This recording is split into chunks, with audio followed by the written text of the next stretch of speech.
I'm sorry. Okay? I'm sorry. I'm sorry. I'm sorry. I'm sorry. I'm sorry. I'm sorry. I'm sorry. I'm sorry. I'm sorry. I'm sorry, okay? Hey, you. Welcome back to I'm Sorry, Okay? A podcast where we are watching so much Degrassi. I'm Mary, here with Paul and LD. Oh boy! Hey! This week we watched Season 3, Episode 12 of Degrassi Junior High, Taking Off Part 2. This episode was written by Jan Moore, directed by Kit Hood, and originally aired on February 6th, 1989. In this episode, Shane fails to return home from the concert. Wheels' reunion with his musician father isn't exactly harmonious. Oh, wow. Love a pun. Yeah, thanks for that one, TV Guide. Welcome back, LD. Yeah, Hello. welcome back. Thanks. We missed you. Oh, And your hot takes. There were several hot takes missing from the last episode.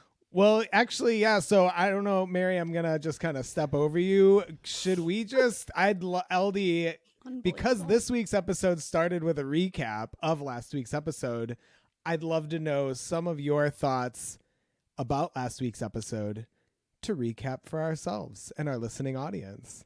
Oh, okay. A recap of the recap. All right. Love this.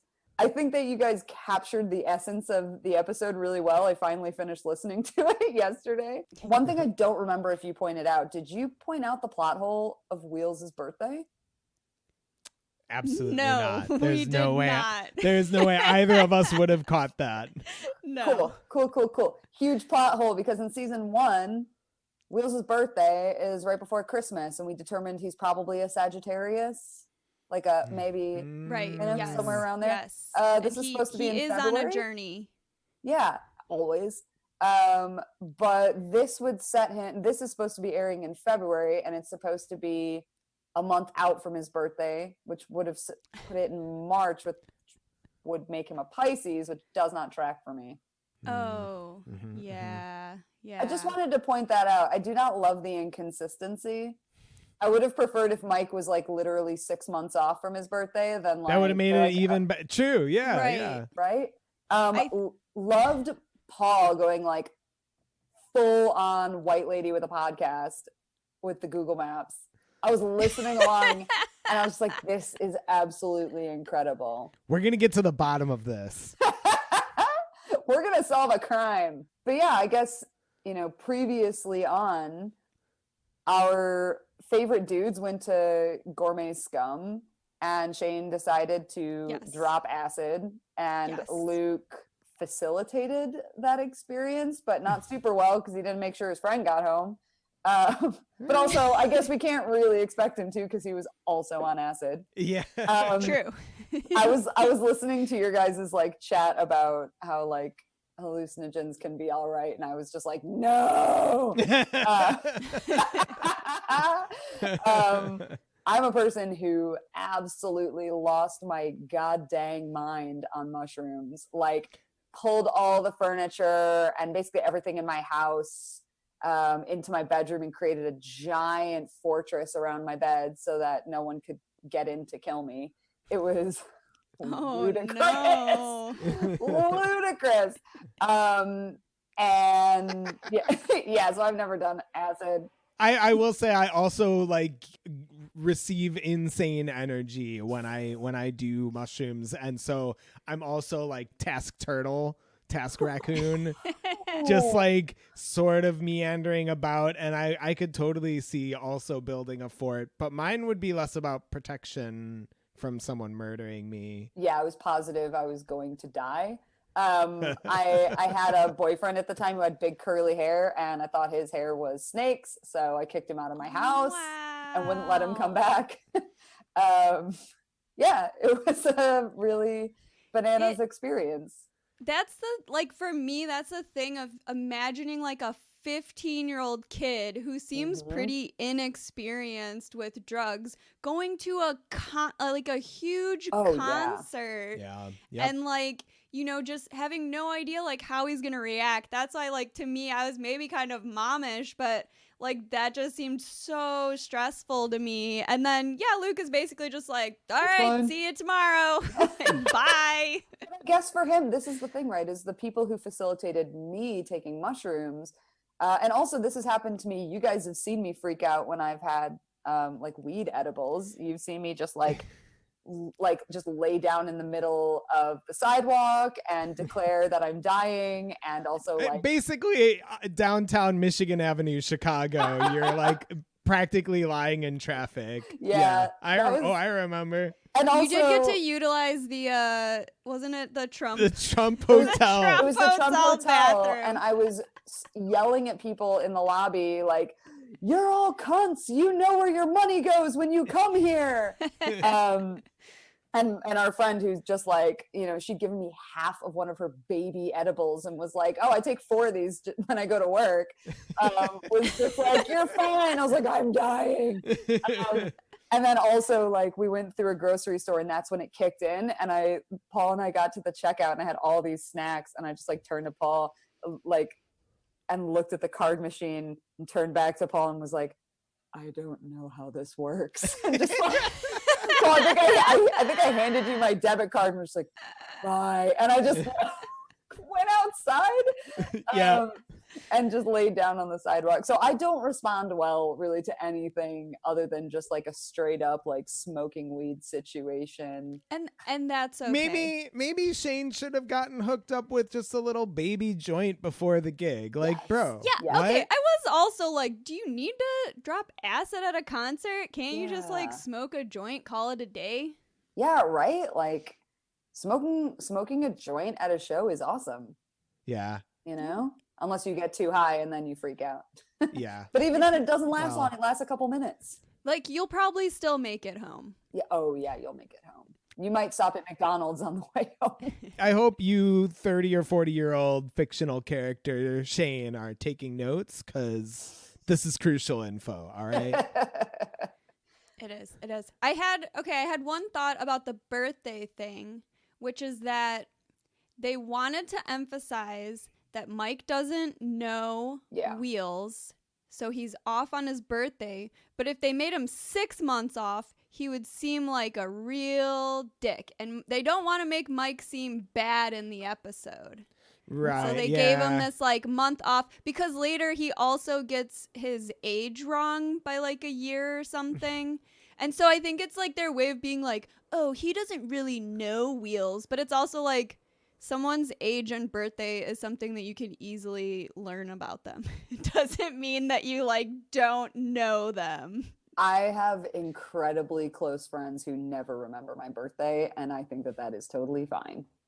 Like, I'm not Absolutely sure Mike fine. has a calendar. You know what I Yeah. mean?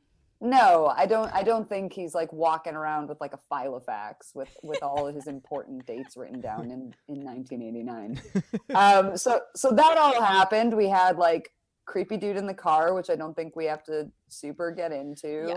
What else was going on? I think that That's was pretty it. much Yeah, it. it's like Mike's postcard. For me, things are going great. Wheels fighting with Grandma Eva. Wheels telling Snake and Joey he's taking off. Yeah. Acid situation. Cops asking about the acid situation. And then, yeah, Wheels nearly getting assaulted while hitchhiking. Yeah, okay. I think that's basically it for me. That was all my thoughts on it. It's just like hallucinogens are scary. And so is running away. But but I thought you guys were very like soft on Grandma, and I'm here this week to bring down the hammer a little bit, because I have sort of, not exactly, but I've sort of been in Wheels' situation. I didn't have to run away because I was kicked out of my house, but I got like a week to cool down and like and for all parties involved to come to like a Geneva Convention agreement. But yeah, That's Geneva, Illinois, by the way.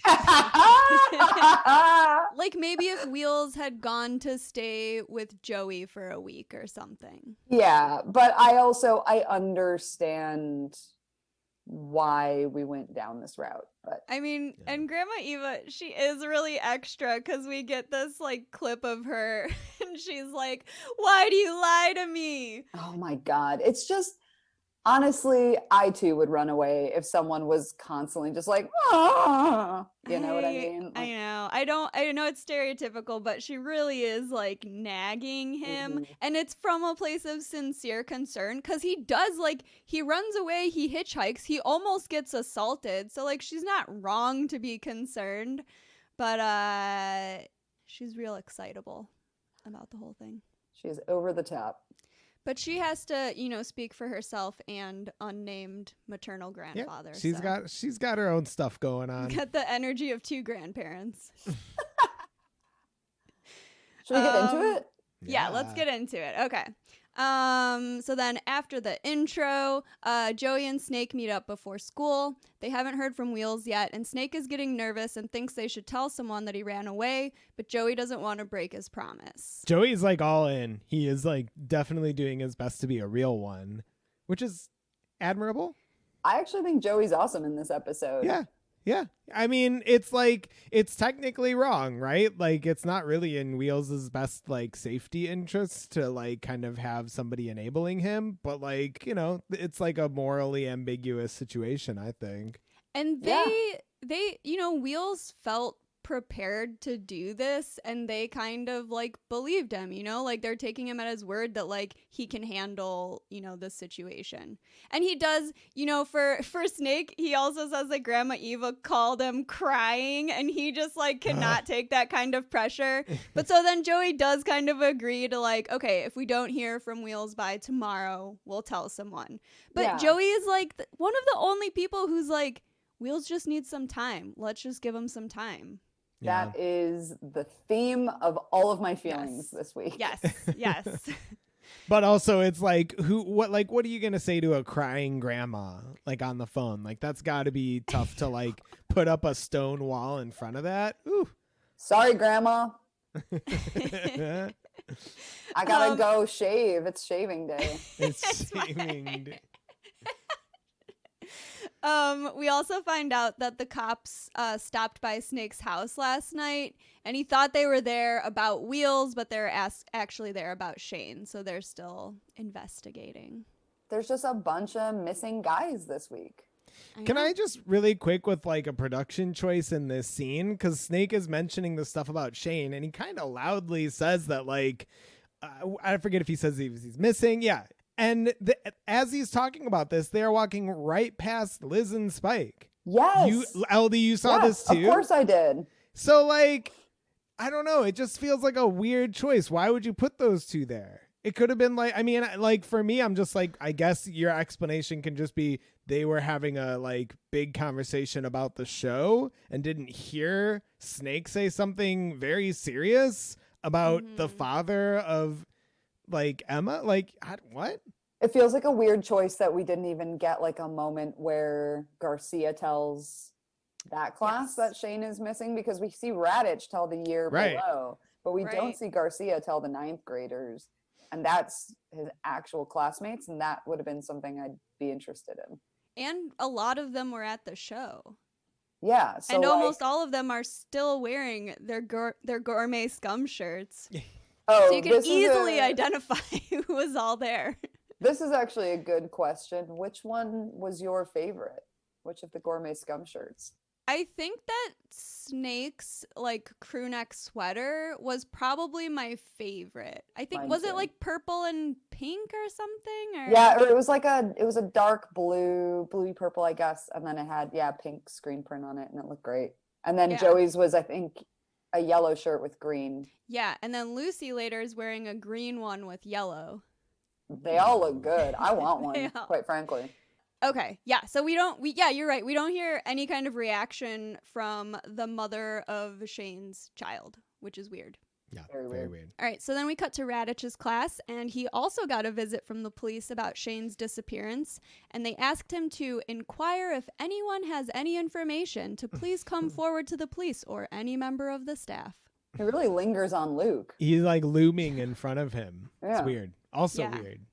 Because he wouldn't know. Well, Radish maybe the isn't cops told him. That Luke is a suspect in And some way. also that when the cops come later, they said multiple people like mentioned Luke to them. So maybe there's like rumors. I think this is another like rumors kind of episode. Like that's maybe why they were talking about it in front of Spike and Liz, so that it's like, oh, they're overhearing it. Like it's a lot of like overhearing rumors and like stuff in this episode. So I don't know. So maybe Raditch is on to Luke. But yeah, also Raditch is being a total cop here. Yeah. Well, I mean, who's surprised? True. He's not, I don't think he's too bad. He's just, I mean, he's doing what he's been tasked with. They are He's looking like- for a missing student. Yeah. He's like a cop bot. He's just sort of like regurgitating information. I He's think cop light.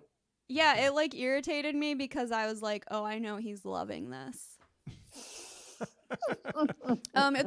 It's interesting that both Wheels and Shane have disappeared, but the police are only interested in Shane because Wheels has stopped going to school. He's sort of like fallen through the cracks. But also maybe his grandma hasn't reported him as missing. It's possible. Yeah, I don't know. I mean, she's kind of doing her own investigation. Like she's been interrogating Zit Remedy on the phone and like trying to like persuade them with her tears. So yeah, maybe she's trying to like handle it herself before talking to the cops, but she has no idea if he was taken, if he ran away, like what's going on. Your initial point that like there is like police interest in Shane and none in Wheels is sort of like part of the whole theme of this episode of like Wheels just constantly falling through the cracks of every situation. So I didn't catch that on like initial viewing, but interesting point that I just think, yeah, even if she had gone to the cops, they would probably be like, well, it sounds like he ran away. And I think that's like really common response for like teenagers that, you know, like kind of go missing. Shane also comes from a family that you can assume is a bit more respected. His dad is like, you know, a man of the cloth. I don't know. He's always wearing his little collar. he really Right, is. but so they're going to take that. They're like, oh, well, he's like a pastor's son. So, you know, he wouldn't just stay out all night on purpose. He's probably a fine, upstanding member of the community, and something horrible has happened to him. But because we're a true crime podcast now, we are duty bound to point out all of the failures of the police every step of the way. We are. And also, like, it's kind of funny because, like, as the police are investigating, Grandma Eva is, like, doing her own, like, shadow investigation, looking for her grandson. And I think this is part of why she's so extra, because she's doing this all on her own. She's wild, man. Power Granny. She loves her grandson. It's her only grandchild. So we get yet another reading of Mike's postcard. For me, things are going great. When Wheels finds the venue, which is part of a hotel. He finds out which room he's in and tries to manifest Mike being happy to see him before he knocks, but in reality, he's confused and asks where his parents are, they're dead, where he's living now with his grandparents, and why he's there. Teenage crisis. Oh, it's so sad because in the fantasy, he knows that Wheels' parents are dead, and he's like, it's just you and me against the world. Come play bass in my band. Like, he's so happy to see him. And then the reality is he's just like, What are you doing here? and he's got like a towel around his neck, which is just like, He looks like way more disheveled. He's very groggy, like he multiple times alludes to the fact that he's not usually up this early, but I'm like, isn't your like girlfriend up peeing all the time? Like, I don't know. I find it hard to believe. I guess he maybe played a gig last night. All right, two quick things for me. One, for me, things are going great is absolutely a life mantra. Like I haven't stopped saying it since like last week. it's like it's like a daily affirmation. It's like you can meet somebody's negative energy with it. There's like so many uses. Like Mike is just a genius. For me, things are going great. But also, we see that Wheels is walking distance from Port Hope. We get it's like a sign that says he's 4 kilometers away, which I believe further validates my theory on where the crime last week occurred. Fourth Line Road, just off Kings Highway 28, baby. Wow. I'm sticking with that one. my last thing to add about this is that he basically just like closes the door in Wheels' face and tells him he'll be down in a while. In The whole- a Yeah, he like while. sends him down to the lobby. I really like the like setup that they give this scene of like Wheels. Well, first of all, Wheels has like that really awkward interaction with the like front admin of the hotel. But so then once he finally gets like pointed in the right direction, like the hotel is super nice, and he's sort of like walking up this winding staircase, and like we just get a whole setup. And then so once we get past the like initial dream sequence and then it's reality, they kind of pull back on this interaction between Wheels and Mike, and it just feels like more of a void. Like the hotel hallway just feels a lot bigger. Mike hasn't like invited Wheels in, so Wheels is just standing alone in this big empty hallway. And then like you said, he doesn't even get invited in, and we just see the door like shut on his face. It's just like, no, Yeah, I would rather. hurts. I would not want to be in this situation personally. That's just me. And so we also overhear a conversation, like after Wheels walks away, we overhear a conversation from Mike's room between him and a woman who we will find out is his pregnant fiance. Who is she? Who is she?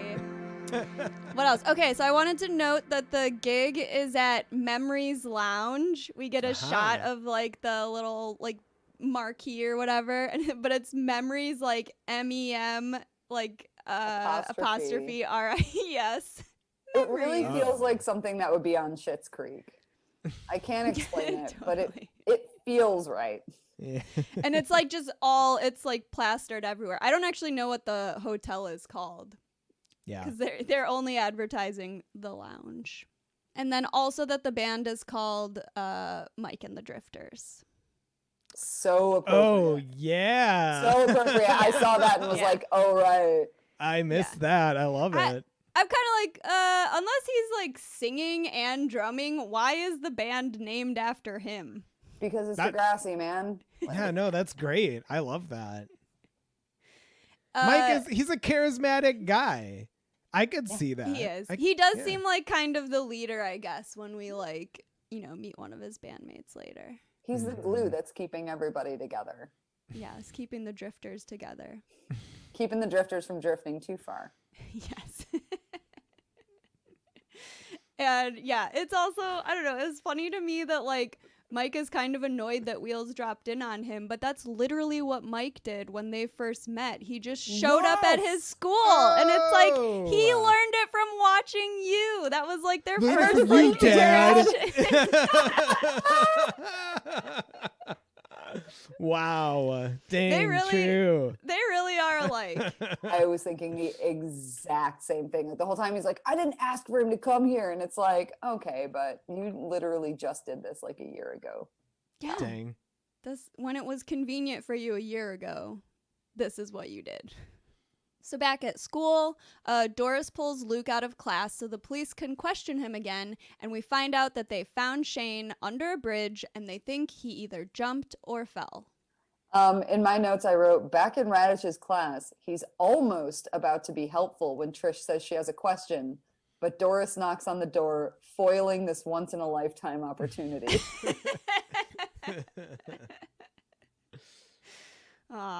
Maybe next time.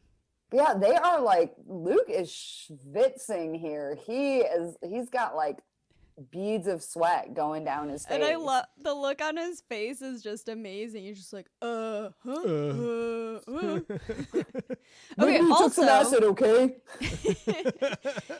Do you think that this could be the very same bridge that Stephanie K was obsessed with in Dog Days? Has to be. Yeah. Right? This Yeah. is like the bridge. Like, I want a spin-off franchise where like this bridge is somehow enticing teens to, I don't know, have dark times. Like a It's cursed an evil bridge. The cursed bridge. Yeah. I wouldn't watch that, but I support you creating it.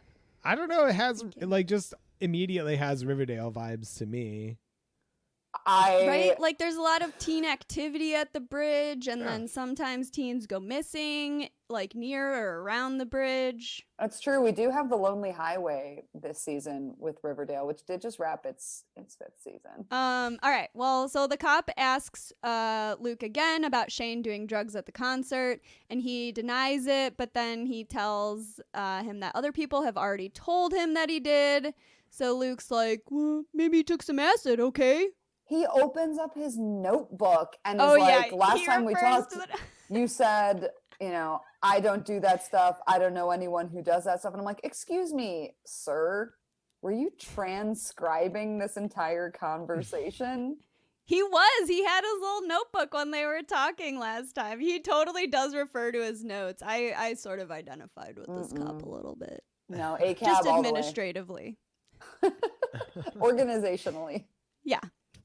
Yeah, so this is like totally inappropriate for a cop to be interrogating a child at school without parental consent. And Doris is just straight up like eavesdropping on the conversation. Like I was like, maybe she's like trying to like, make sure everything's cool with the cops talking to him. But it honestly seems like she's just trying to like get those deets on Shane. She's definitely, the way she is reacting, like she's got a lot of very animated like looks on her face, which I'm sure is just acting, but also it's just like, lady, acting. Yeah.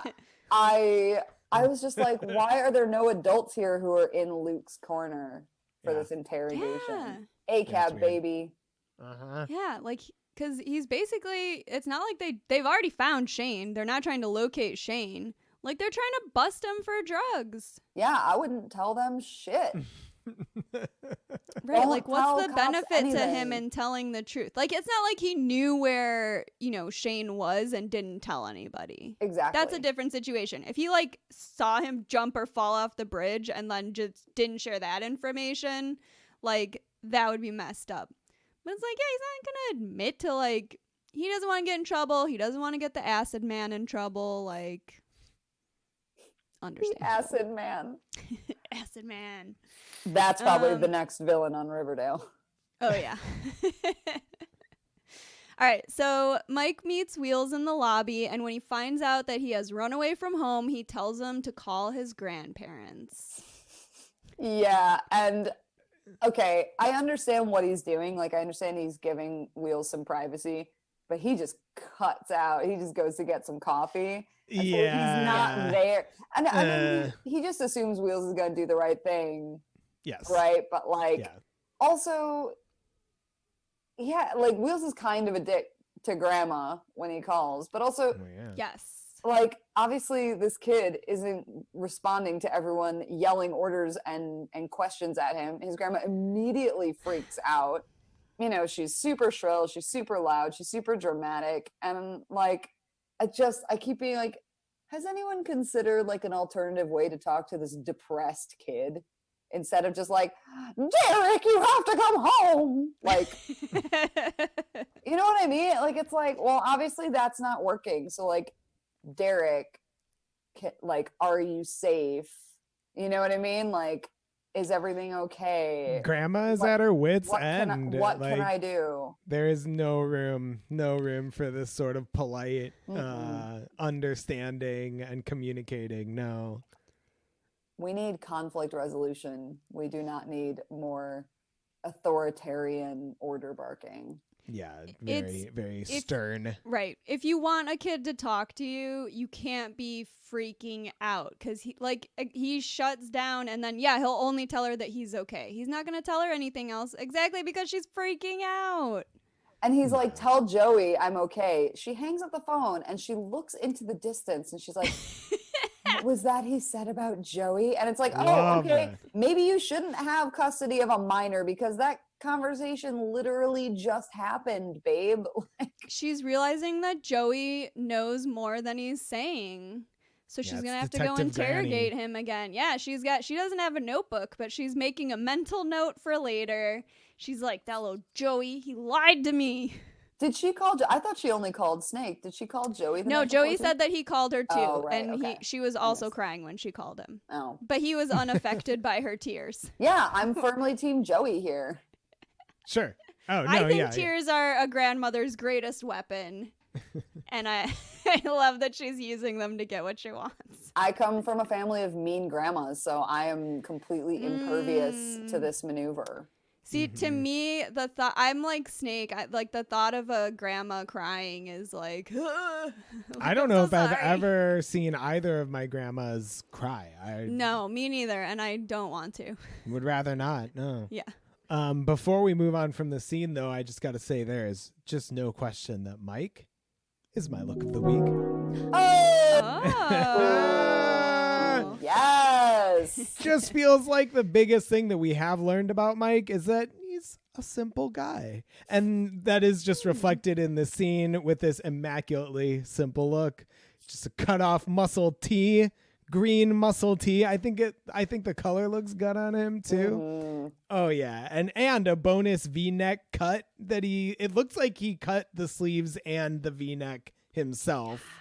It looks like it's possibly made of sweatshirt material. It's really thick. I think it is. I think he and Maggie, because later on she's wearing a sweatshirt that looks like she cut the sleeves off. I think these two have just been like altering sweatshirts together. Dude, well, I love that for them. The couple that DIYs together stays together. Apparently. And I'd be remiss if I didn't mention the blue jeans because of course they're blue jeans. He's got those dad jeans, and you know what? Mike read an issue of Cosmo and was like, you know what? I look good in a jewel tone. I'm gonna harness this. He does have his hair's almost a little red. There's like a little bit of red in it. I feel like. I feel like it's a similar color to mine. Like it's just like a dark brown. And I feel like when you've got like dark hair and you're kind of pale, like a jewel tone is your best pal. Sure. Good job, Mike. Good job, Mike. Way to go. So also Wheels asks like Mike, like, if I call my grandparents, then can I stay? And Mike is just kind of like, then we'll talk. Yeah, he literally does not agree to that. No, he's like trying to keep his expectations like realistic, which I appreciate. I think Mike's like pretty solid in this episode. He's the only one who is like trying to talk to Wheels. I actually think he's doing a pretty good job here. Yeah, he like wants him to know that he like cares about him, but it's also like, I mean, dude, you can't just like pop up in someone's life either. As Mike has found out. Yes, as Mike has found out, because every time these two kind of meet up, it's high drama. So, and then also, the other thing that we should note, because this is the 80s, so in order for Wheels to call home, he has to call his grandparents long distance. And so Mike is like, you can charge it to my room. Like, because I'm still pretty sure that like Toronto and Port Hope, they're like an hour and a half drive. Is that a long distance call? I don't know. It could be that anything outside of the area code was long distance back then. No, thank you. Because basically I looked this up, and apparently a lot of long distance rates after 1990 changed because long distance rates became something that were introduced into like a more competitive private market. And so people were able to get lower rates, and I think that started changing. And then I think towards the end of the 90s, beginning of the 2000s, obviously as like cell phones became more popular, I think it just became kind of like, okay, well, if we're in the same country, it's not long distance. Right. Yeah, but well, this kid is already costing him money. Damn. And also they're having coffee for breakfast. That is the aforementioned breakfast. It's heredity. It's milk and sugar. It's heredity. Okay. So Mike and Wheels sit down for their coffee breakfast, and Wheels lies and says his grandparents are totally cool with him staying there, and also that he has nowhere else to go. They're just like, whatever. Whatever. I called this segment Wheeler Gets Even Realer. Because I feel like Wheels gets really vulnerable with Mike, and it's just kind of like, why did you send me this postcard? Like, didn't it mean anything? I have nowhere else to go.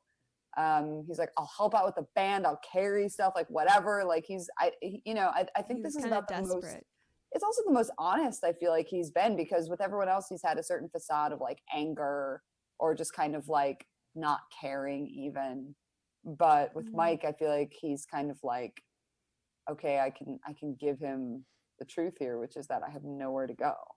Well, yeah, and just the way that he asks him if he can stay, it's just like, dude, he's not even contextualizing that like Mike is only in this hotel situation for a couple weeks. Yeah. Right. So like where do you think you're staying? Like does he have a home? Like Mike, I does wondered Mike the have a same home? thing. Yeah, does he have a Yeah. permanent home? If he's just a touring musician and that's his like full-time gig, he might not necessarily. Or like theoretically Wheels would have to be on tour with him, but like he's a kid. Yeah, no one wants that. Yeah. So Mike just agrees to let him stay for the day, and then he leaves to take care of a few things. So Wheels Yeah. just has to sit around waiting at the venue, which is kind of tour life, if we're being honest. He True. once again says that he'll be back in a while. And I'm just kind of like, Yeah. maybe stop leaving this kid alone in like a hotel. Maybe even say like, I've got stuff to take care of. Like there's X, Y, and Z in town. It's just a short walk. Like, I mean, You know, does Mike wouldn't even know that though if he's just there? Like he probably just got in like a couple days ago. I don't know, it's a 2-week gig. Like True. surely you would know where like the grocery store is. You Oh. would know like what's going on. And, you know, also like if nothing else, this hotel doesn't seem to have a ton of people in it, like milling around. Maybe he could even just ask the guy at the desk, like, hey, is there an extra room that my kid can get some sleep in or like watch some TV? Like, this is a kid with like nothing to do. Yeah. Well, as Mike leaves, he's like, seeing as I'm up already. So it seems like this is just so far out of this dude's routine to begin with that Right. like he wouldn't even be up at this time. Like at the least his brain is not all there, I'm going to guess. He's just having his coffee. He still needs a minute. But yeah, we should have looked up things to do in Port Hope. He needs one of those coffee mugs that's like, not until I've had my coffee. Yeah. You know, it's like a rose gold mug. It's But in they one of even- those like calligraphy scripts. They even give us like an audio flashback to a situation that never even happened where Wheels is like remembering this vision that he had of Mike like welcoming him. It's you and me against the world, buddy. Like reimagines it. Yeah. I mean, God. and really like what's going on here is like Wheels has lost his sense of belonging and Yeah. he's like trying to find that somewhere. But yeah, he just keeps being kind of pushed aside because it's like inconvenient for Mike that he's there. Mm-hmm.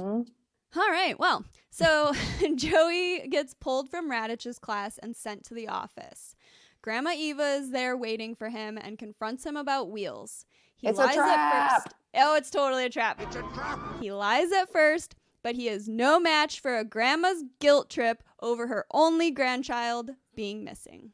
Did anyone catch that in Radich's class? So it's as we're fading out where Wheels is looking at this postcard, we fade into Radich's class, and he's talking about how you can make your reader feel something, like not just by what you write, but like how you write it. And I was like, is this a reference to the postcard and how Wheels has like extrapolated from this postcard, like that Mike, was Right. secretly like, come see me.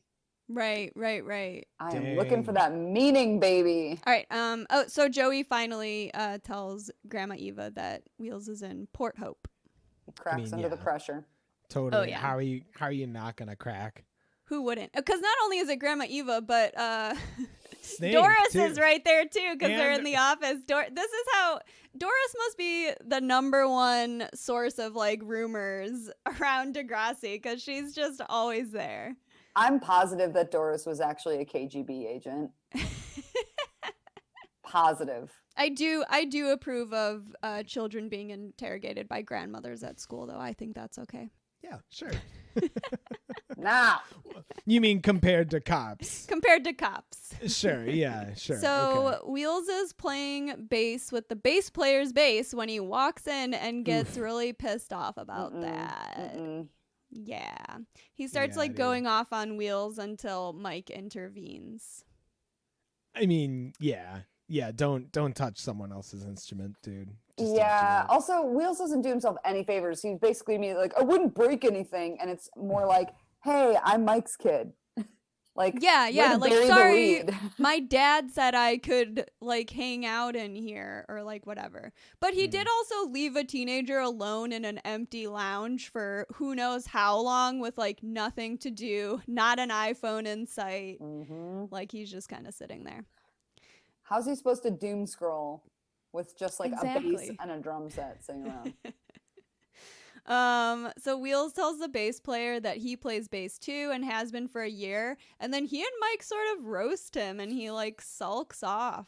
Yeah. I hate this. I know that Paul has stuff to say about this later. Oh, I got a wanna lot to say. Yeah. I hate this so much. And I think the thing Yeah. that I hate even more about this than like this shitty dude is Mike also laughing along with it. Because like Mhm. I was always the butt of jokes in my household. Like it was always like funny that I was like uptight. Like that was like everyone's big joke was that I was neurotic, I was uptight. So anytime I was like upset about something, everyone in my family would be like laughing along. If I was worried about something, everyone was like laughing. And like, you don't want your family like joining in on what other people like. Your family's supposed to be the one Right. being like Mike is supposed to be like, yeah, a year's actually a long time for a teenager to have been playing bass. Yeah, like when did you expect him to start playing bass when he was like 5 years old? Right? And just being like, yeah, I bet he's pretty good since he's my kid. Like, it's easy. Like, Yeah, it's very literally easy. easy. Right. And Mike does, he kind of makes fun of like the bandmate, but like even then it's just like toxic like male energy, like, oh, we're all roasting each other. I hate Great. it. I hate it so much. And also, like, you know, he at this point he knows that Wheel's parents are dead and he's run away from home. Like maybe he's not looking to like laugh about himself right now. Right? Oh, God. And we also overhear them talking, and Mike says that, like, you know, look, he's only here for the day, and his bandmate tells him to watch out. Yeah, I don't like how all of the other adults in this Yeah. situation decide that their commentary is worth anything. Right. And it's always totally self-serving. Yep. Oh yeah. He's we will like, this kid is definitely going get to there. interfere with the band. Like, you know that's where he's, like, coming from. Yeah, and it's like, dude, you are just like a guy playing in a hotel lounge for 2 weeks in like a small town in Ontario. I don't think you need to worry about like your dreams of stardom being fucking foiled here. Oh, annoying. Maybe he's the Joey Jeremiah of the Drifters. Oh yeah. Okay. Yeah. All right. It's gonna be it. This is gonna be our big break, Mike. You never know who's going to be in the audience at the Memories Lounge. I mean, I do agree. Like, play every gig, like it's like, you know, Madison Square Garden or whatever. But it's also just like, You could do that without making fun of a child along the way, I bet. yeah, without making fun of a fucking orphan. Yes. Like, oh, between sets, do you also go and like kick puppies? Tell me more, For real. Josh. Hate that guy. Oh yeah, I got a lot to say about Josh later, but I don't want to derail our conversation. We'll come back to him. Yeah, he's Oh, our yeah. enemy.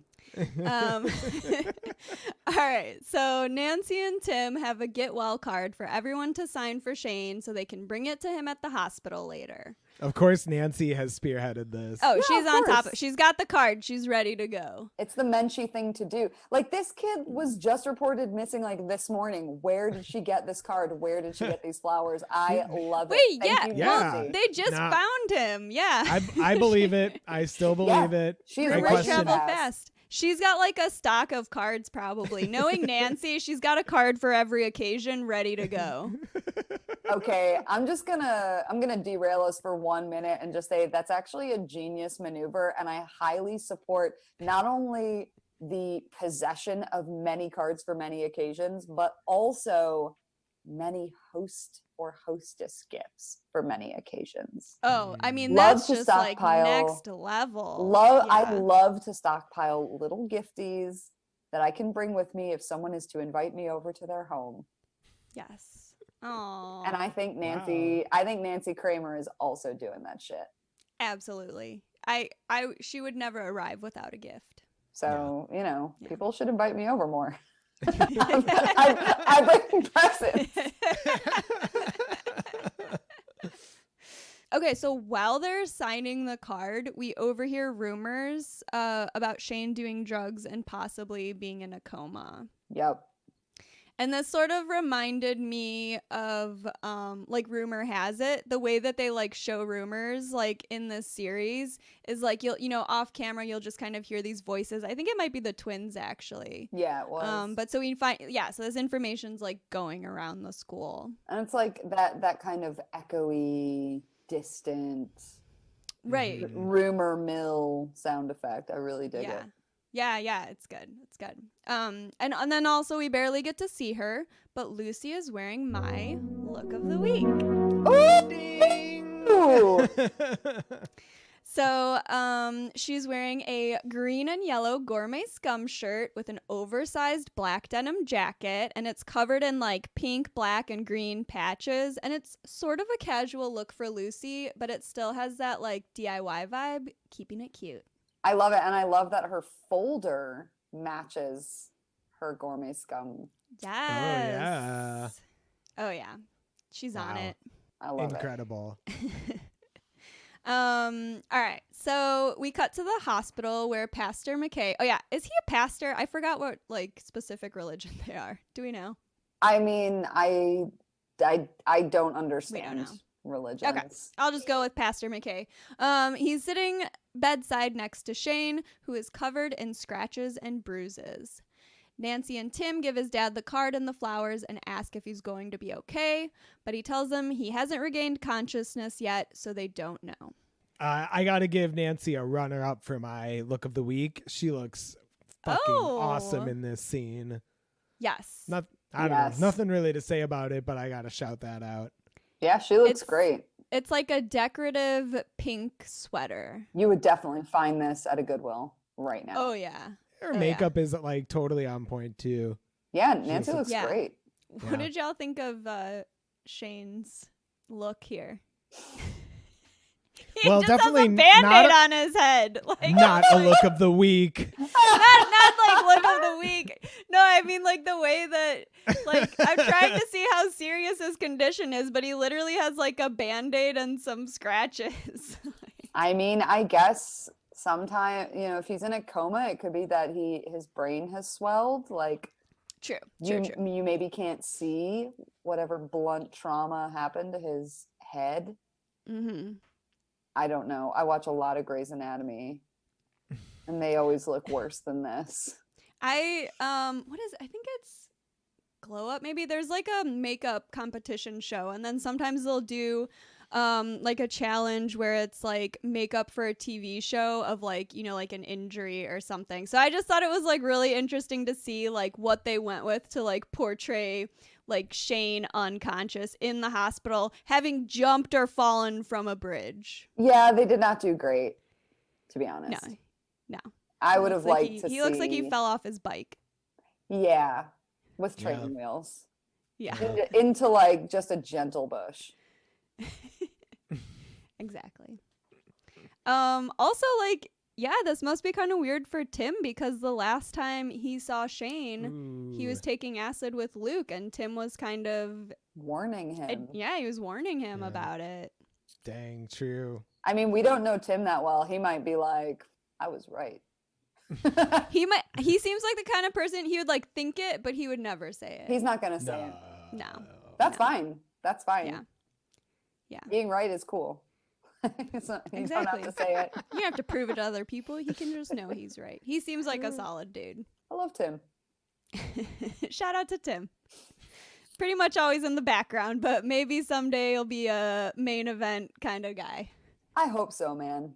Okay, so we're gonna like get into it now. Okay. Oh man. So Grandma Eva is on her way to Port Hope, and we have a huge confrontation between Mike, Maggie, and Wheels, and then another confrontation between Mike, Grandma Eva, and Wheels when she arrives. So where should we start with? I mean, this? Maggie inserts herself into the grandma fight too. Let's be honest.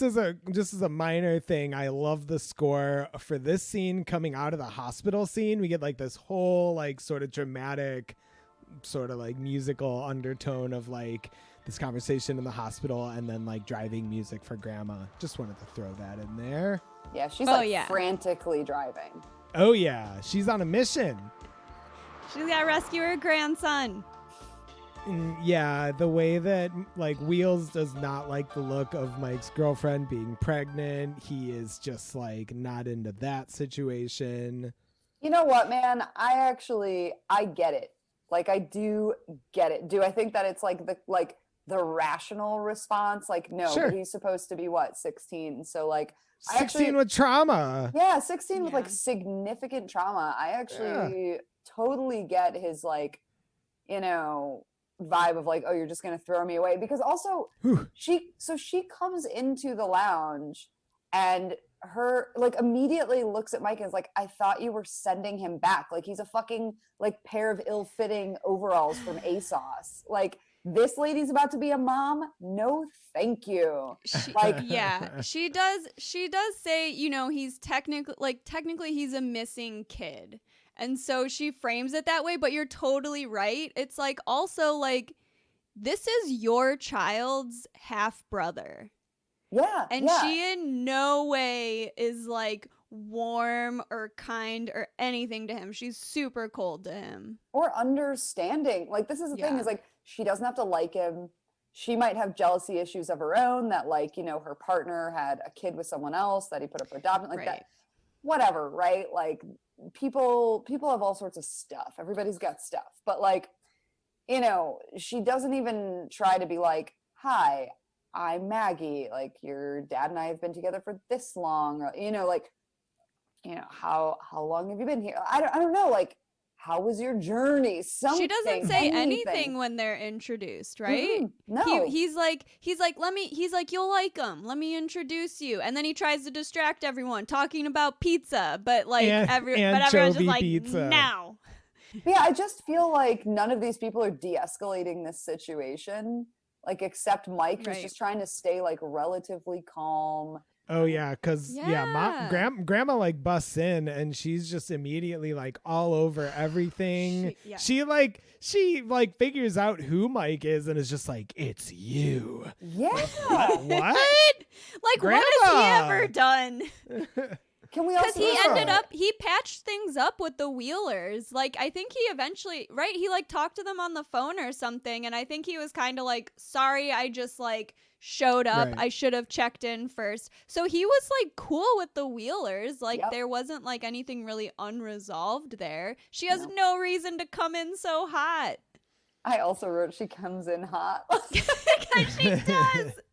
She's also, so can we dramatic. Can we talk about the fact that when Will sees that she's pregnant, he's upset?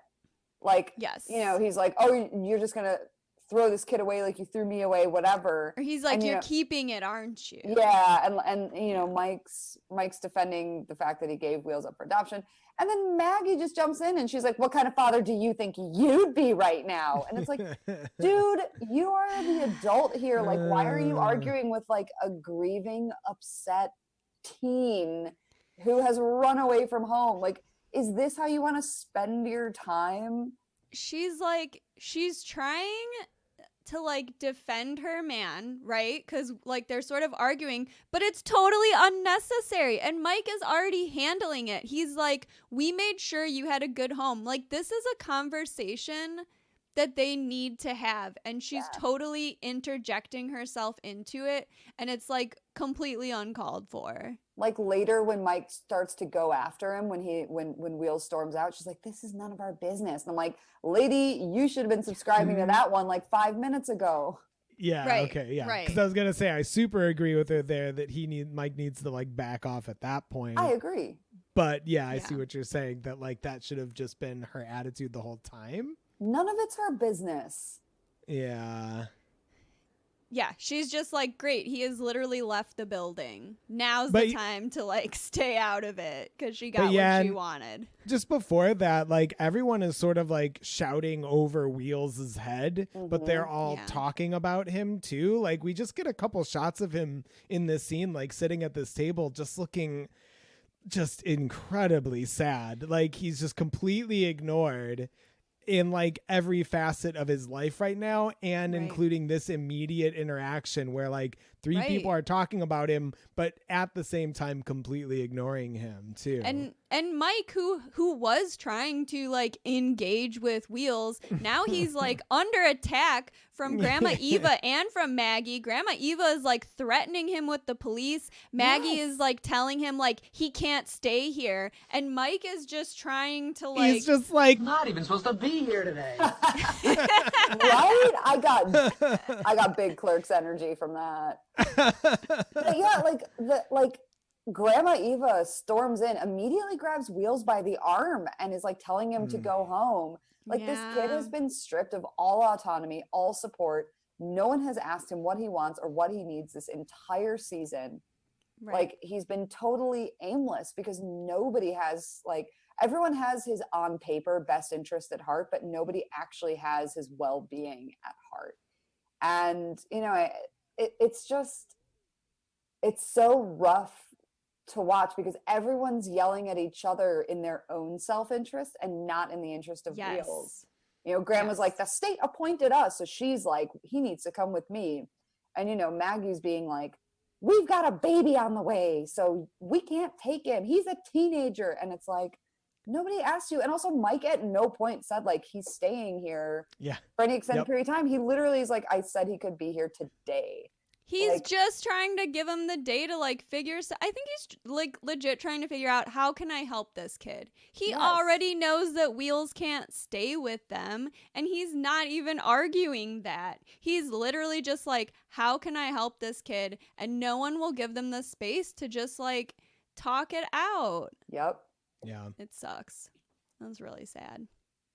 But she's threatening Mike with prison, which is really just so wild. Very Because he did not overdramatic. kidnap this kid. Like, Wheels just No. showed up there. She's still not even asking. She's just like making her own assumptions about what's like happened here. Everyone's making assumptions when literally, they could just be having a conversation. Like, okay, he's run away. There's obviously reasons that he felt he couldn't stay at home. There's obviously reasons he Right. went in search of his birth father because he's looking for belonging. He's looking for family. Like, I get it. I get what Wheels is. You know, no one is giving him any autonomy here. No one's giving him any choices. And even if some of the choices were a little bit false, they do need to give him some choices. He needs to make the decision to go home on his own. Otherwise, it's just going to be a resentful, like, pressure cooker. Yeah. Right. And even something like, look, like, let's keep writing to each other. Let's call each other more often. Like, he can have some kind of relationship with Mike that isn't going to interfere with, you know, his upcoming wedding and baby. Like, it doesn't have to, they can come to some kind of thing that, like, gives Wheels the support and something outside of his grandparents, who, of course, he cannot relate to. Oh, the other thing is that, you know, Mike is talking about when Maggie inserts herself, Mike is saying how, like, he was only, like, a couple years older, like a year or so older than Wheels when they, like, were pregnant with him. And so he's like, you know, we were just too young to be parents. We found you a good home. So he also went through, like, a situation around the same, like, age that Wheels did. So this is totally someone he could connect with. He can't relate to his grandparents, you know? Like, so it's just like, why can't he have this relationship? Why is everyone so threatened by the possibility of these two having a relationship? That is literally what I was just about to say. I was just going to say that it's such a red flag that both the grandma and the girlfriend are threatened by Wheels and Mike having a relationship. Because fine, it wasn't an open adoption or whatever, you know, was it? It wasn't. I don't right? think. I really No. don't think so. I No. don't get that sense. Okay. But Mike, but there's no Mike reason. opened it up. He's Yeah. the one that opened Right. it up. Right. There's no reason that Wheels can't have a relationship with him.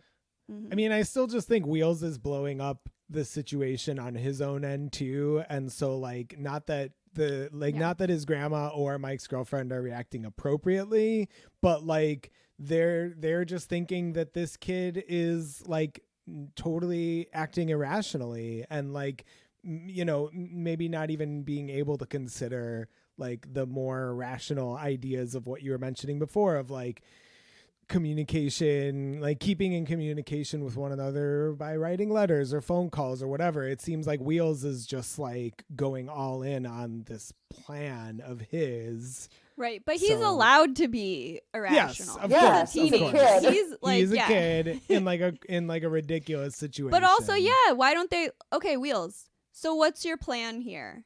And then if they go through the details, they can get to the like.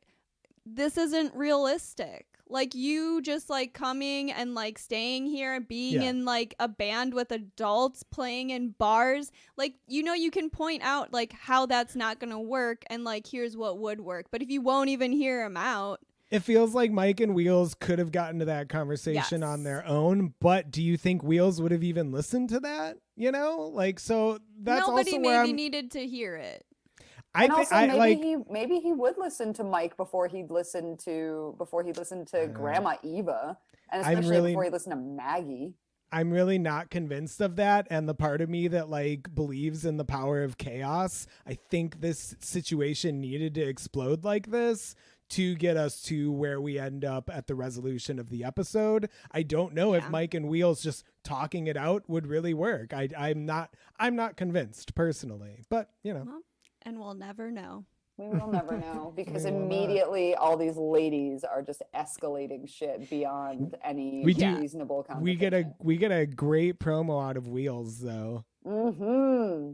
Yes, it's essentially a what about me? What about me? What about Raven? But oh, you mean before he storms out? Yeah, he storms out and he is just pissed, rightfully. Yeah. Fair enough. And even though Maggie stopped Mike from following him, they do both end up just going outside to like gawk at them. Well, yeah. Cool. Like, understandable. You gotta. I love all the like looky-loos in this episode. Okay, so outside, Wheels and Grandma Eva continue arguing until she starts to cry and has to sit down. The tears work, and Wheels finally stops yelling at his grandmother and gives us a sad Grandma. And then they talk about how much they miss his parents and cry together. Okay, fine, fair enough a little bit, but I found this a little manipulative, and I also am like, I know she's grieving too, but like she's the adult here, and she doesn't maybe even need to meet him halfway, but like 20% of the way. Like she needs to give a little here. She needs to listen to what his actual concerns are. Like the handling of this is basically just like, oh, look, Wheels was wrong. He blew everything out of proportion. It was actually just because he really misses his parents and wishes they weren't dead. And so all of this had nothing to do with the fact that at every single turn, every adult in his life has completely mishandled the situation, allowed him to fall through every single crack that there is, threatened him with group homes, threatened him. You know what I mean? Like, it feels like there's no resolution here that acknowledges the wrongdoing of the adults in his life, and that's a problem that I really have, because obviously the show is supposed to be like a bit of a moral compass, and you know we're supposed to be learning a lesson here, and like what is the lesson? That like when your grandma starts crying, you have to just like admit that you were wrong, and like she doesn't have to change her behavior at all. Everyone needs some therapy here. That very well may be the lesson though. Like I hate it. Oh, look, Grandma Eva was like, "Gotcha, bitch. Teen boys are no match for my tears." No. But also, yeah, there's never an offer of counseling. It's like threatening him with like Garcia's like that, you know, like threatening him with like truancy. It's the law that he has to be at school. They're gonna send him to a group home. No one is like, "Hey, do you need to like talk to somebody about this?" Look, we're getting a big message in the power of love, baby. That's the power of love. All right, so through the power of love, Wheels returns to school the next day, and Joey and Snake are so happy to see him. They're sorry they told his grandma where he was, but he's glad that they did, and he's gonna try to start going to school again. Hey.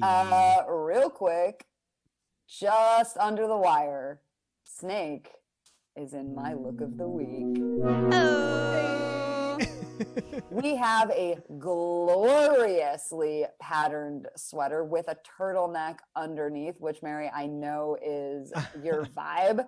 J'adore. It is paired with some dad jeans, which you can't see in the image that I have put in my notes for you guys, but it's great. Would wear. Love so much. Oh, yeah. He looks great. Also, when we dip into the scene, I just love that Caitlin is dazzling Joey with math. Facts She's about like, triangles. yeah, I'm just like, fuck you. I don't understand this either. Shut the fuck up. Like the last episode, she's like, it's easy once you understand the concepts. It's like, yeah, that's what math is, babe.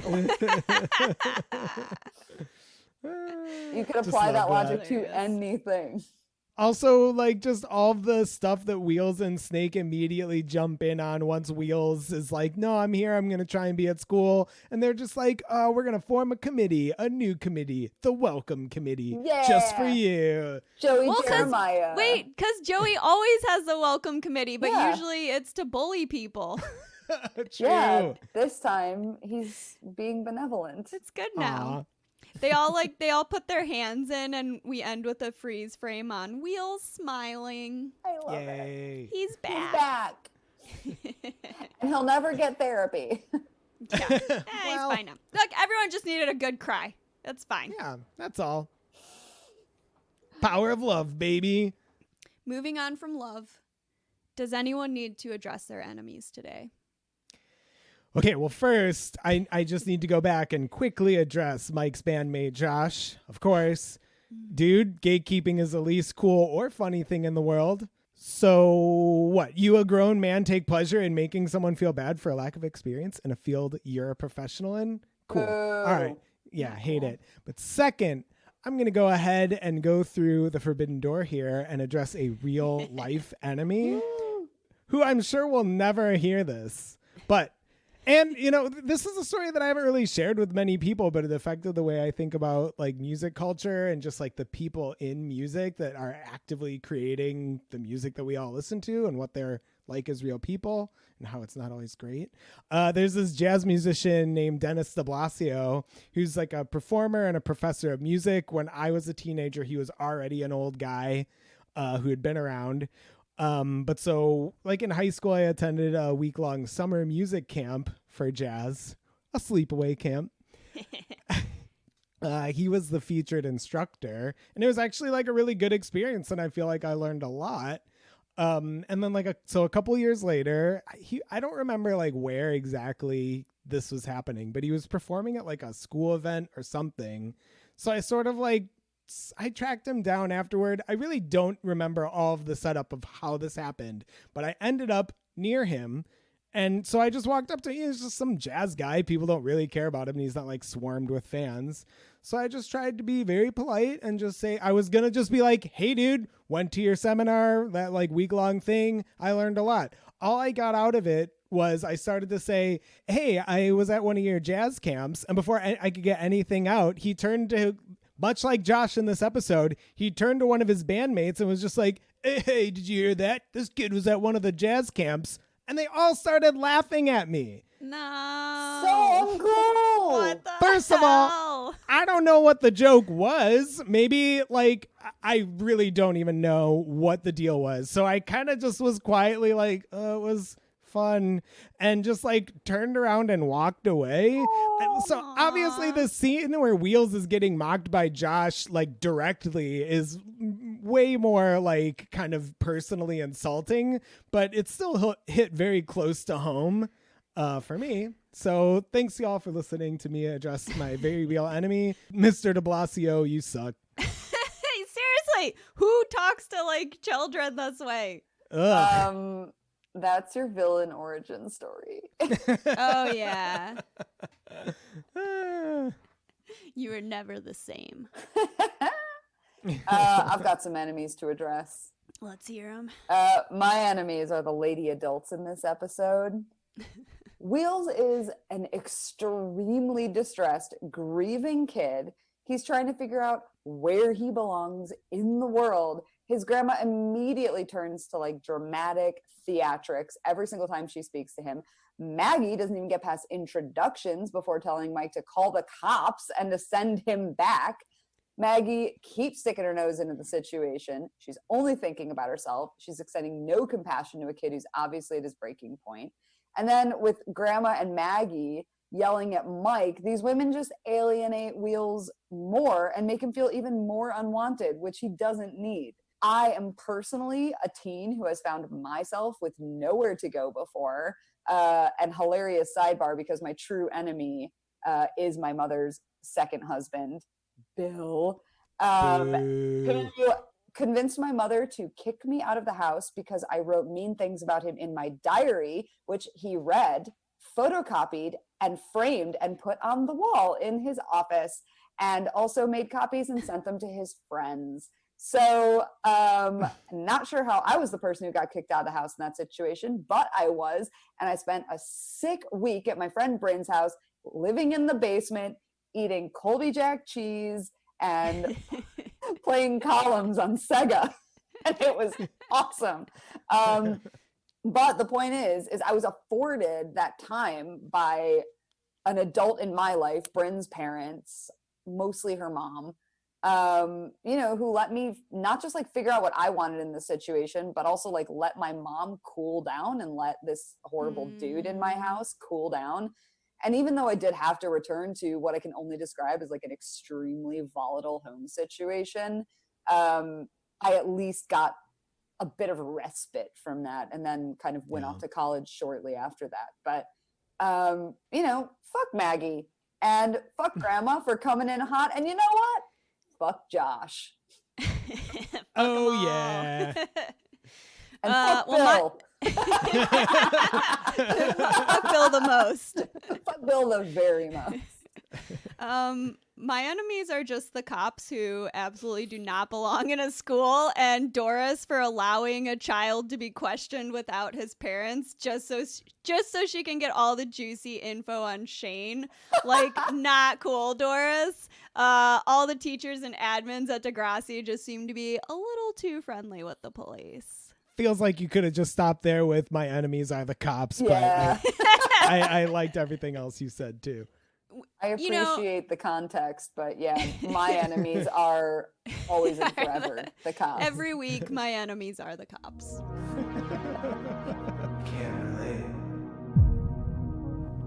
This week, I related to Nancy, who organized a card and flowers and even hand-delivered them. And I also related to Luke, who didn't want to tell the cops any self-incriminating information. ACAB all the way. I related to Snake because he is very worried throughout this episode, and we do not endorse lying to grandmothers or making them cry. I do. So, friends, what did we learn today? I think we learned that it's really easy to get stuck in your own shit, especially when things get really bad, but that people also have their own challenges and issues in their lives.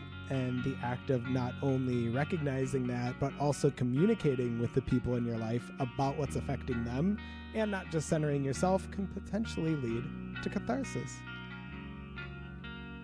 This week we learned that when someone is at the point of crisis, it's important to ask them what they want and what they need.